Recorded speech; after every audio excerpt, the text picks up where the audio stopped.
একবার আছে ওই বছর গাড়ি আছে।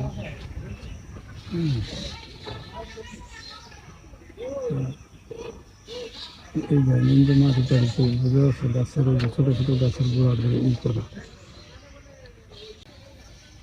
দেখো না এই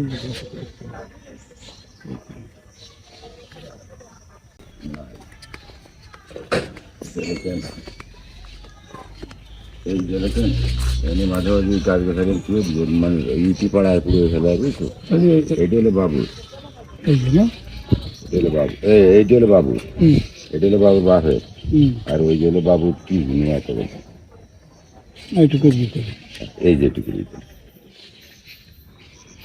ওই যে ওই গাছটা ওইটা আর এই যে এইটা এটা রেখে আজকে রায় দিচ্ছি যে লোকজন হাটে বুঝে নেবে ব্যাংকটা চালায় তিনটা সম্ভবত বাবুর বাপের বাবুর ভাবির না কাজিন আর বাবুর বাবু আমি উনি তো চিরকুমার উনি বিয়ে করেননি বাবু কোনোদিন বিয়ে করেন উনি তো বিয়ে করে নাই এই আমার বাবার নাম ছিল বাবু এই জায়গা এনে যে আর কি আছে এনে মাঝে ইয়ে রাখতাম বুঝছেন রাখতে সেই মহিলা চলে গেছে সেই মহিলা এখানে না এই জন্য এই যে সংরক্ষণে এটা আনন্দের মা করতো বুঝছো মাদু চলে গেছে এই একটা সমাধি এই একটা সমাধি আর এই যে একটা সমাধি পাবেন না দেখলে বাবু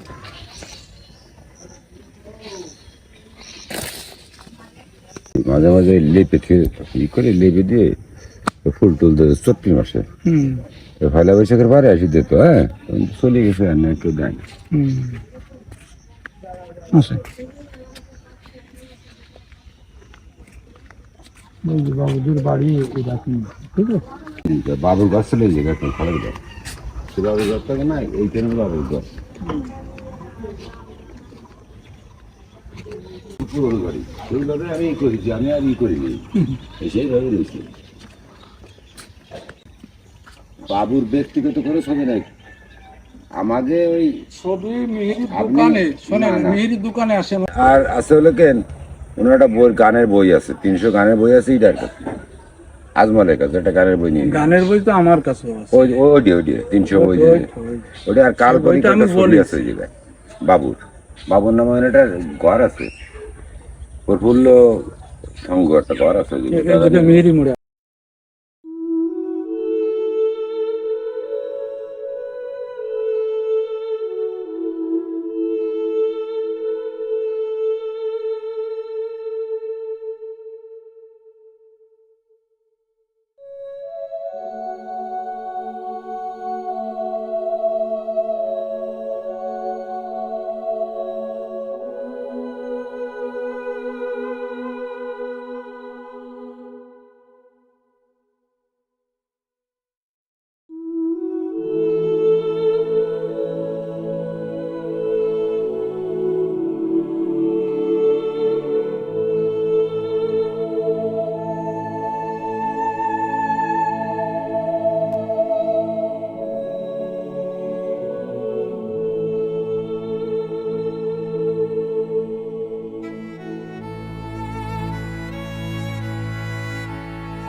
লোককবি প্রফুল্ল গোসাইয়ের সংক্ষিপ্ত পরিচিতি।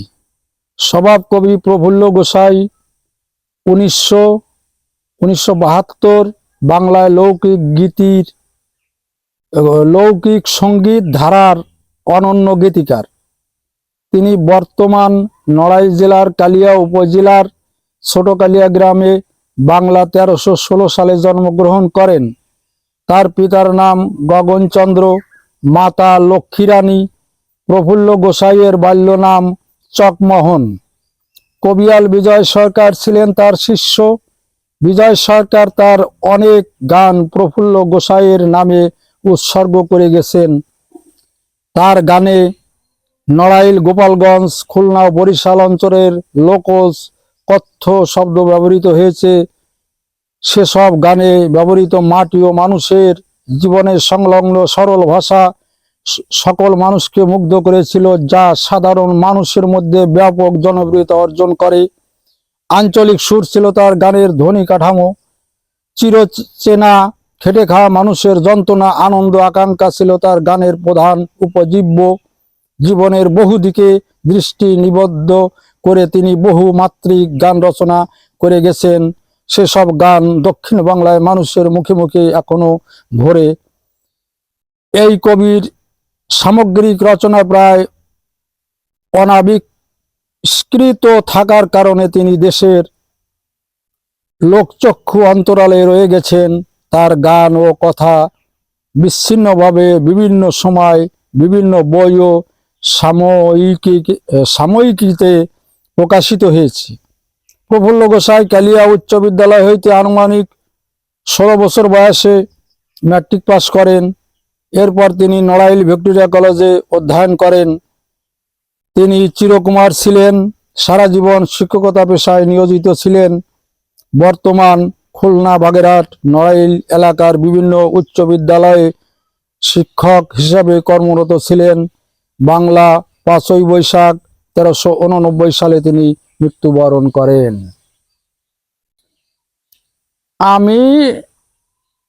আমরা তো ছেলে মানুষ, মুরব্বীর কাছে শুনেছি ওনার ছোট কালিয়া গ্রামে ওনার ভাইপোরা, ওনার আর এক ভাই ছিল। এটা আমার লোকমুখে শোনা, আমি দেখিনি। যে উনি যে কত উন্নত মানের লোক ছিল তা বলে বোঝানো যাবে না। তিনি চোখে যা দেখতেন তাই উনি গান রচনা করতে পারতেন। এই যে একটা পাখি উড়িয়ে যাচ্ছে, ওই পাখির সম্বন্ধে উনি গান রচনা করতে পারেন। যেমন যখন আমরা 1971 সালে ভারতে চলে যাই, তখন ভারতের তৎকালীন সময়ের কিছু লোক তারা প্রফুল্লবাবুর নাম শুনে একটা ওভারব্রিজে, গোবরডাঙ্গা ওভারব্রিজে ওনাকে পাইয়ে সবাই ধরলো যে আপনি পাকিস্তানের তে আইছেন, আপনি বলে একজন স্বভাব কবি, লোককবি, তা আপনার মুখে একটা গান শুনতে চাই। তখনই উনি একটা গান রচনা সঙ্গে সঙ্গে রচনা করে গান গেয়ে শুনেছিলেন। সেই গানটা যে ওরে আমি এক শরণার্থী ভাই, সব ছিল মোর পাকিস্তানে, এখন কিছু নাই, ওরে আমি এক শরণার্থী ভাই। আর বল মনে নাই, আমার খাতায় ছিল, আমি ছোটবেলায় যে সময় ক্লাস 5-4 পড়ি, তখন বাবুর গান আমি প্রচুর গাইছি। আমার গলায় ভালো সুর ছিল। এখনো হয়তো আমি গান চর্চা করি না, যার কারণে সুরও শেষ হয়ে গেছে, এখন আগের মতো সুর নাই। তারপর প্রফুল্লবাবুর গান আমি নিজে একটা বই জোগাড় করেছি। এই বই দেখে আমি বাড়িতে বসে নিজে নিজে গান গাই। কোনো অনুষ্ঠানে যাই, সুযোগ পেলে সেখানেও বাবুর গান গাই। জানি ওনার স্মৃতিটা আমার সবসময় মনের ভিতরে জাগিয়ে থাকে, বুঝছেন। সবসময় ওনার স্মৃতি আমার মনের ভিতর জাগে। যে উনি বিজয় সরকার একটা কবির আসরে উনি একটা গান গাইছিলেন, যে পোষা পাখি উড়ে যাবে সজনী একদিন ভাবি নাই মনে। তা প্রফুল্ল বাবু বলতে, কেন ভাবিস নেই? পোষা পাখি তো একদিন উড়েই যাবে, কেন তুই ভাবিস নেই? তখনই উনি ওই বিজয় বাবু প্রফুল্ল বাবুর পা ধরে ক্ষমা চেয়ে বলেছিল যে, বাবু সত্যি আমার ভুল হয়েছে, আজ থেকে আপনি আমার গুরু। আর বিজয় সরকার বাবুর ওনার একটা গান বিজয় সরকারই রচনা করেছেন যে, আগের খেওয়ায় চলে গেছেন প্রফুল্ল গোসাই, সে যে জাগানো এক হুশের মানুষ জেনেছি আমরা সবাই। 1379 সাল নববর্ষের প্রথম মাসকাল, দোকান তুলে নৌকা খুলে তুলে গেছেন পাল। গোসাই পাড়ি দেশেন সকাল সকাল, ভাগ্যের বলিহারি গাই। চিরকুমার শিক্ষাপরায়ণ, মিষ্টভাষী শিষ্ট আচরণ, সুচরিত রসিক মানুষ পবিত্র জীবন, ও সে সরল প্রেমের ভক্ত সুজন, জ্ঞানী এমন মানুষ বেশি নাই। আগের খেওয়ায় চলে গেছেন প্রফুল্ল গোসাই। ভাব ভাটিয়াল তত্ত্ব আত্মাধিক, রাজসিক আরো তামসিক, সাত্ত্বিক বিরহ বিচ্ছেদ গীতি, কবি আরো সামাজিক। আমরা শুনে তার রচিত কমিক, হাসির মঞ্চে আছাড় খাই। খান সেনাদের হিংসা বিদ্বেষে দেশ ছেড়ে গিয়েছিলাম বিদেশে, জয় বাংলায় ফিরলাম এবার ইন্দ্রার নির্দেশে। গোসাই স্থান পেয়েছে এমন দেশে, সে তাই যাওয়া আছে আশা নাই। বিজয় বলে, শোন রে প্রিয়, আমি আসি তুমি একটু দাঁড়াইও, আমার প্রাণের ব্যথা তোমার মর্মে জানিও, আমার হাত ধরে সেই দেশে নিও, যে দেশেতে তোমার ঠাই। আগের খেওয়ায় চলে গেছেন প্রফুল্ল গোসাই। দেখেছেন কি রচনা করেছেন। তা অ্যাকচুয়ালি এমন একটা ফ্যামিলিতে ওনার জন্মগ্রহণ, আমরা ছোটবেলায় যাই দেখেছি। ওই বাড়িতে ওনার ভাইপোরা, তারপরে ওনার ভাইকে আমরা দেখিনি, যারাই ছিল এরা ভালো লেখাপড়া করতে পারে নাই, আর ওনাকে সেমন সুযোগ সুবিধা কেউ দেয় নাই। ওনার ইচ্ছায় উনি লেখাপড়া শিখেছে, লেখাপড়া শিখে আমাদের দেখা গেল যে ম্যাট্রিক পাস করার পর উনি, তখনই তো ওই গ্রাজুয়েট ছাত্র না, হাই স্কুলে ম্যাট্রিক পাস হইলে তৎকালে কত আগের কথা।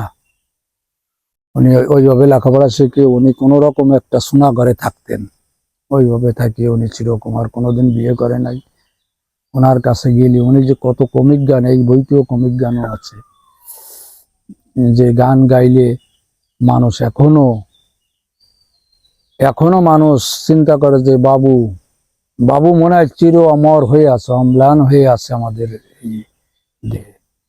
হ্যাঁ, গায় মানে এই যে গান রচনা করেছে, বিভিন্ন গান, ওনার গান, এই সবই তো ওনার গান। তো বিজয় সরকার ওই গানটা ওনার গুরুদেব হিসেবে উনি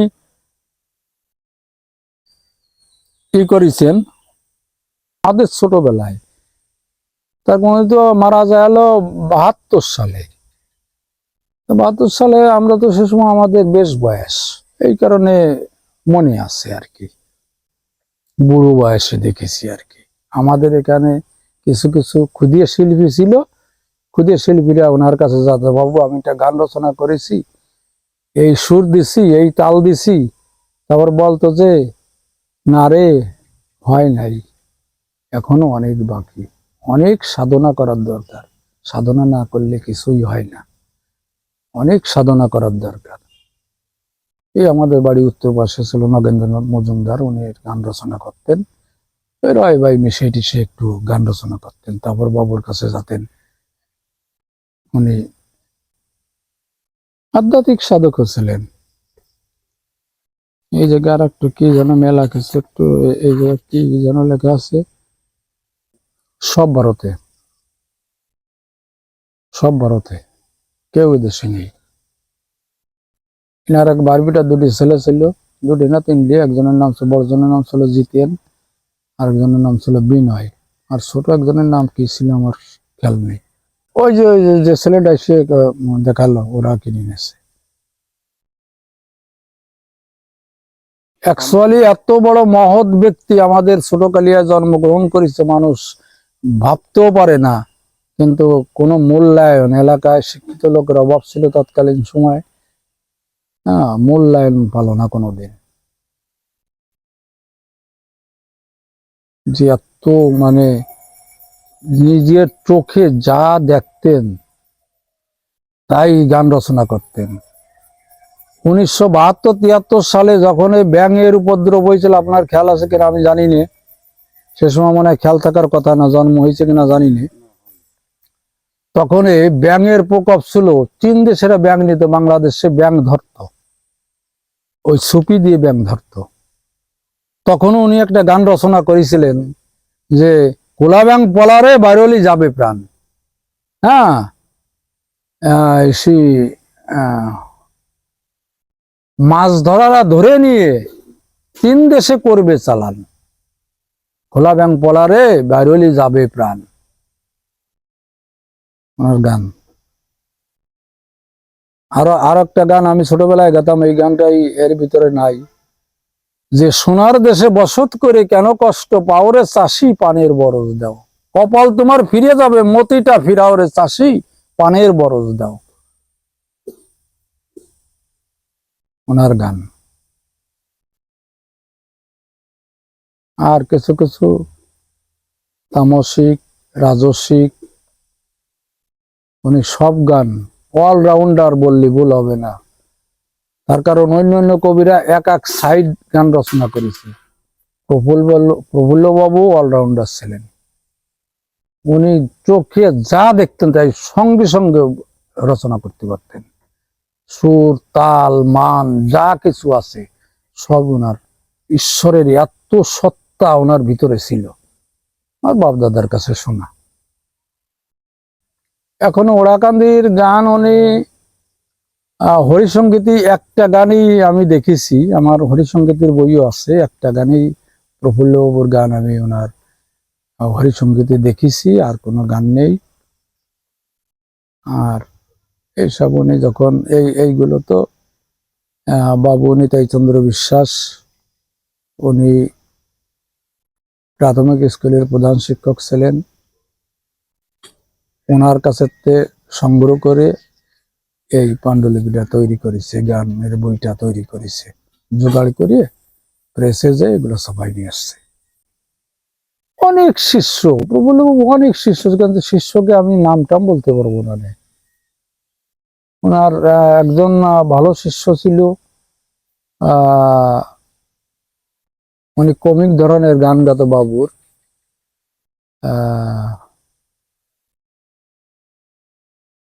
কি জানো ভালো খেয়াল আসতেছে না। উনি একদম খমক বাজায় ঘুরিয়ে ঘুরিয়ে গান গাইতো বাবুর গান। বাবুর গান ওই ছোটগেরিয়া গ্রামের বহু লোক গাইছে, তারা সব বিয়োগ হয়ে গেছে, মৃত্যু হয়ে গেছে, কেউ ভারতে চলে গেছে, এখনো তো কেউই নেই। বললাম না, ছোটগেরিয়া গ্রামে একটা ঘর মুসলমান ছিল না, এখন যদি 200 ঘর লোক থাকে, এখন 199 ঘরই মুসলমান আর 1 ঘর হিন্দু এভারেজে। হ্যাঁ, অবশ্যই অবশ্যই ওনার গান আমি নিজেও গাই, কালকে রাত্রিও গাইছি। আমি একা একা বাড়িতে ছিলাম, আমার স্ত্রী তোমার কাকে ছিল না,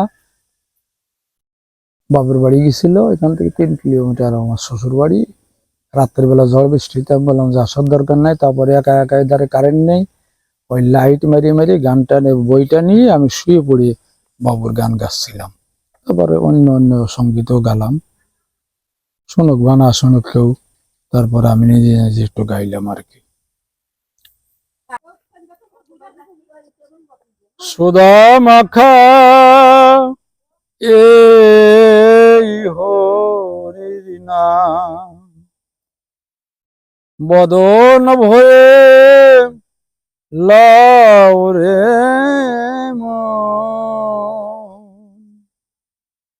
ভবব্যাধি বিনাশিতে, ভবব্যাধি বিনাশিতে এর মতো নাই রসায়ন, সুদা মাখায় এই হরির নাম। বদন ভরে লাউরে মন, মুখে বলে সুমধুর নাম, কর নিত্য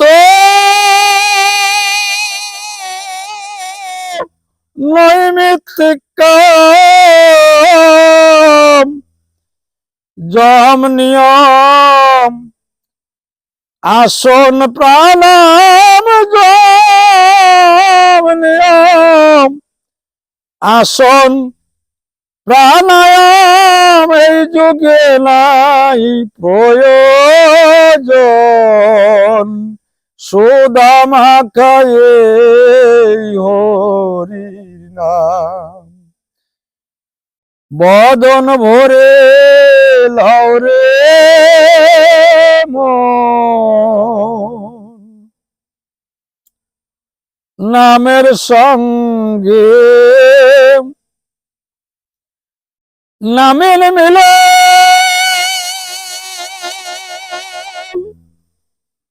এ বাক্য সত্য চিরন্তন, নিষ্ঠা নিয়ে করলে ভজন, নিষ্ঠা নিয়ে করলে ভজন, হবে অভীষ্ট পূরণ, সুদা মাখায় এই হরির নাম। বদন ভরে লাউরে মন, এই হরির নাম নিতে নিতে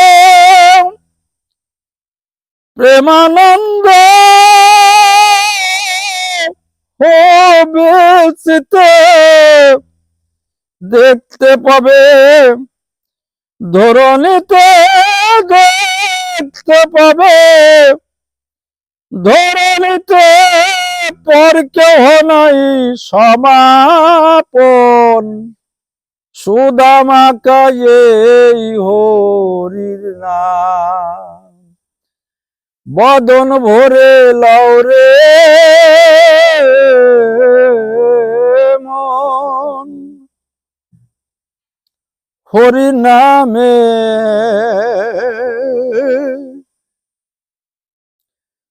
পরিণামে যেতে পারবে মোক্ষ ধামে, চিরদিন থাকবে আরামে, চিরদিন থাকবে আরামে, গিয়ে শান্তি নিকেতন, সুদা মাখায় এই হরির নাম। বেদন ভরে লাউরে মন, প্রফুল্ল কয় বিষয় নিশায়, ঘুরিয়ে না মরিচিকায়, ওঠো হরি নামের খেওয়ায়, ওঠো হরি নামের খেওয়ায়, সঙ্গে নিয়ে প্রেম রতন, সুদা মাখায় এই হরির নাম। বদন ভরে লাউরে মন।